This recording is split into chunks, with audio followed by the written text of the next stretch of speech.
La disparition du Père Noël et autres contes. Un bouquin avec des contes et 33 photos en couleur. La couleur augmente toujours le prix, c'est un bouquin à offrir, à s'offrir. À la période de Noël par exemple. Aujourd'hui je vais vous faire la lecture de la disparition du Père Noël. Les révélations sur la disparition du Père Noël. Cette année-là, le 14 juillet, les gouvernements et agences de presse de la planète bleue ont reçu via le canal lunaire un communiqué du Père Noël. Chers amis terriens, j'ai tout essayé pour les sauver, mais votre climat leur a été fatal, trop pollué. Les cerfs et les rennes venus sur Terre en décembre dernier ont tous péri.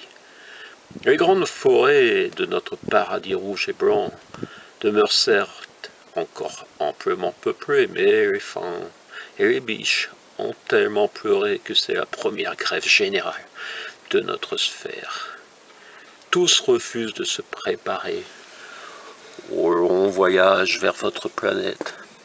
Toutes les familles sont en deuil, ont perdu au moins un proche, le père ou un oncle ou un voisin. Chez nous, la famille inclut les voisins. Leur grève est illimitée. Il en sera ainsi tant que votre climat sera détérioré. Grève illimitée. L'expression viendrait de France. Je les comprends. J'ai moi-même traîné durant des semaines une polluloïde aiguë. Quant à ma fille, venue m'aider durant cette joyeuse distribution, son teint m'inspire encore de paternelles inquiétudes.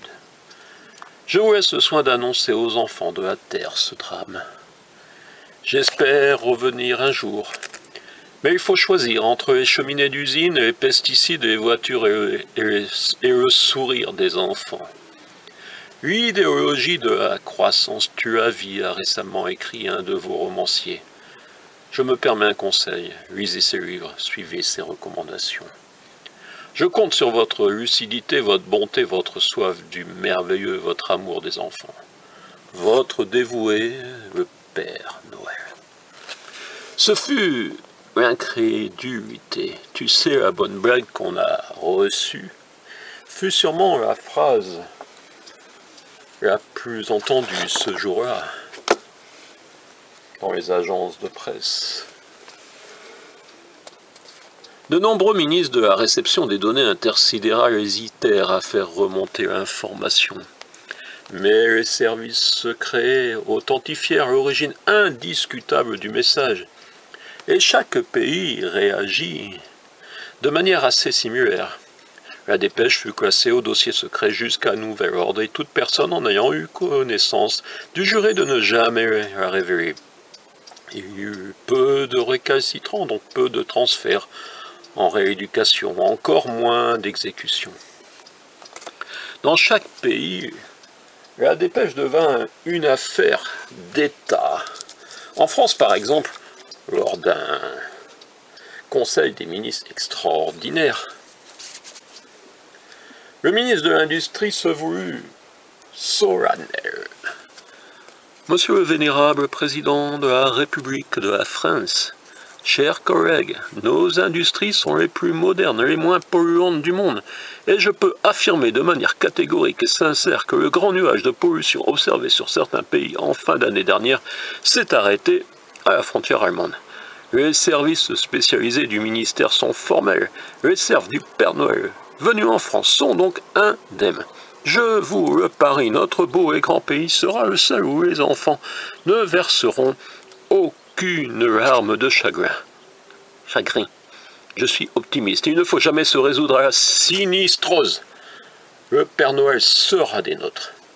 Le Père Noël sait combien le gouvernement de la France, le Premier ministre, plus proche témoin de l'exaspération croissante du président, intervint alors sèchement.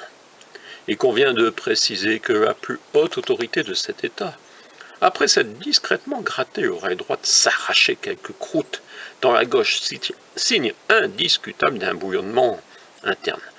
Le Premier ministre s'exclama alors « Bien, Dictez vos explications à votre secrétariat pour le cas où une fuite mal intentionnée filtrerait dans la presse. » Ce fut le premier sourire général de la journée, et l'atmosphère se détendit. Naturellement, tout le monde sourit en cette époque où la presse quémandait une autorisation au ministère de l'Information et des Statistiques avant d'évoquer un sujet. Le président posa alors la main droite, puis à gauche sur les documents placés devant lui. Leurs pouces se touchaient, le silence fut immédiat. Tous le savaient, il allait s'exprimer. « Monsieur le Premier ministre de la France, quelles sont vos propositions ?»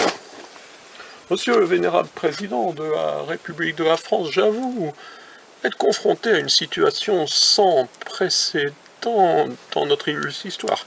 Il m'est donc difficile de me référer aux décisions de nos glorieux aînés. »« Bien, » reprit le président.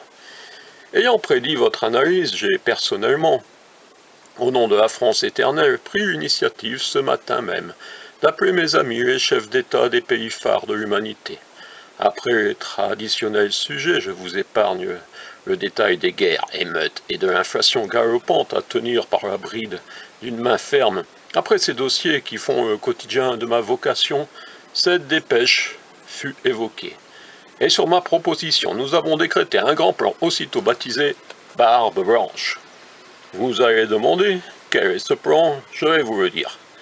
Des acteurs seront priés de pallier la défection du Père Noël, chaque région devant considérer que le Père Noël, légèrement souffrant, a fait l'impasse sur sa contrée suite à une productivité insuffisante, ce qui nous permettra de remotiver nos forces vives à apprécier le raisonnement. Il faut toujours savoir se servir des impondérables, même des intempéries. Sourire modéré général, nécessaire et immédiat, il s'agissait d'une nouvelle preuve de l'humour présidentiel, loué par l'ensemble de la nation. Que la leçon soit retenue, méditée, et que plus tard on se souvienne, avec nostalgie et déférence, de l'origine de cette méthode de gouvernement.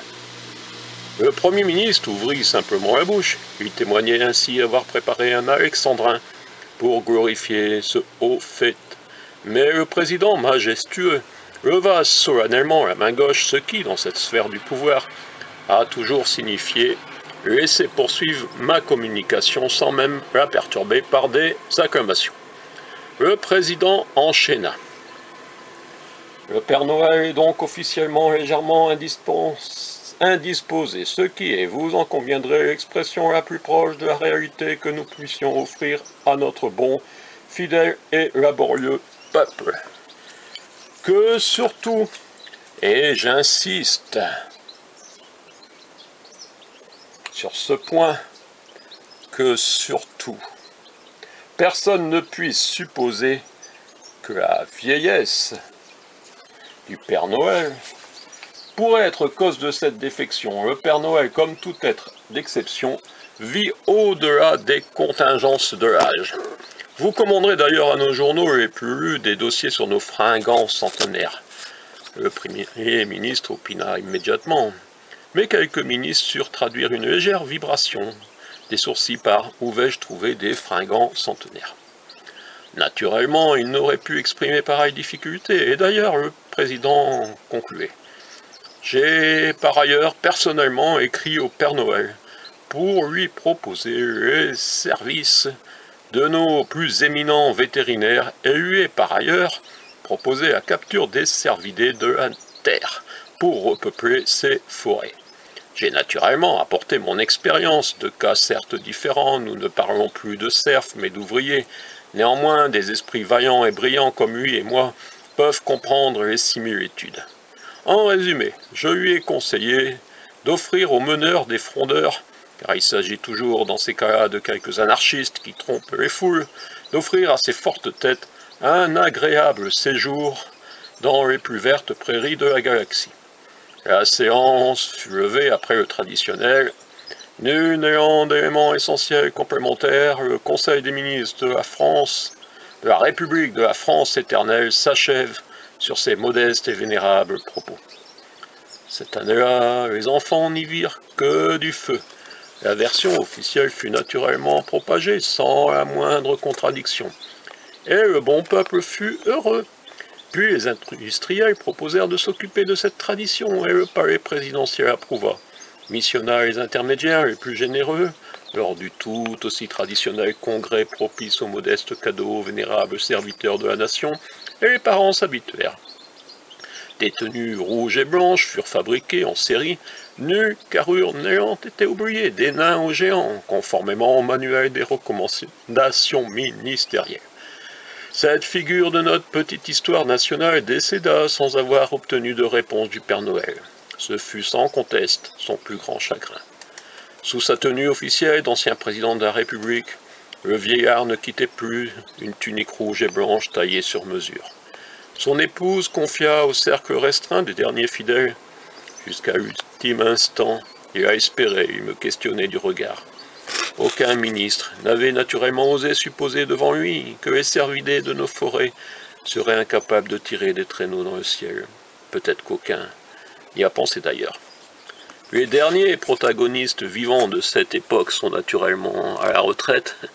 Certains ont gardé une copie de la lettre du Père Noël. Aujourd'hui, je peux la révéler sans risque. Plus personne ne croit vraiment au Père Noël. Même les présidents de la République, lors de la traditionnelle passation de pouvoir, n'évoquent plus qu'avec un large sourire ce dossier du mythique coffre-fort de notre grand pays. Je peux donc tout révéler sans redouter de me retrouver dans l'un des cachots qui firent aussi notre légende. Mes petits-enfants m'ont même demandé pourquoi j'avais inventé cette histoire.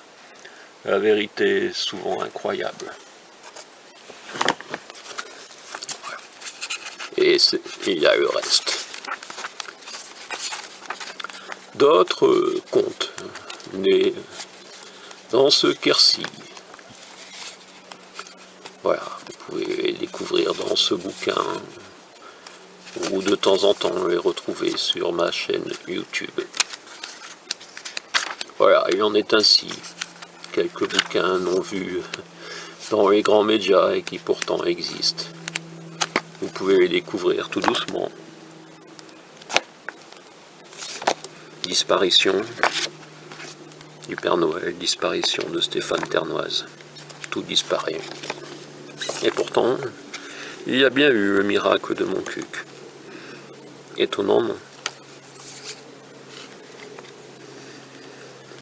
Voilà, Cahors, 42 inscriptions au monument historique. Et nous allons regarder ensemble ce bouquin si cette chatte nous le permet, ou alors elle va regarder avec nous. Pigeonnier Lautois. Des photos de pigeonniers du département.